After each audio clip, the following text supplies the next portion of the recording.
আজকে আমাদের প্রত্যাশা ছিল আমাদের প্রিয় নেত্রী, গণতন্ত্রের যিনি মা হিসেবে ইতিমধ্যে পরিচিতি পেয়েছেন, বিএনপি নয়, ইতিমধ্যে এই সকল দল কিন্তু বলা শুরু করেছে যে বেগম খালেদা জিয়া শুধু বিএনপির নয়, 17 কোটি মানুষের নেত্রী হিসেবে তিনি পরিণত হয়েছেন।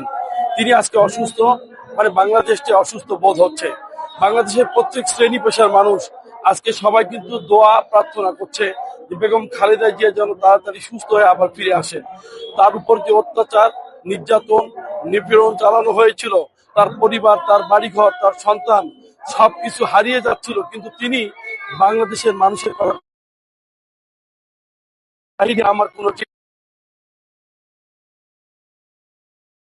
তিনি বাংলাদেশ ছেড়ে কিন্তু কখনো যায় নাই।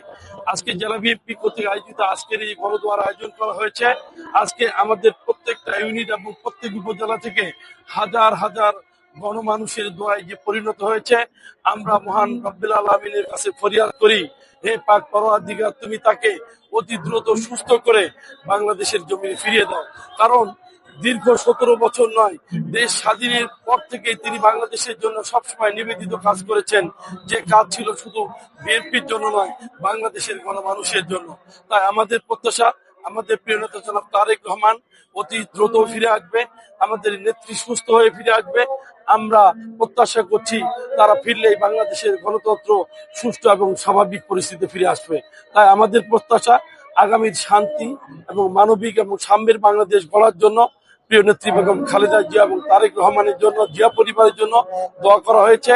আজকের এই দোয়া যেন আল্লাহ পাক কবুল করে নেয়, এটাই আমাদের প্রত্যাশা।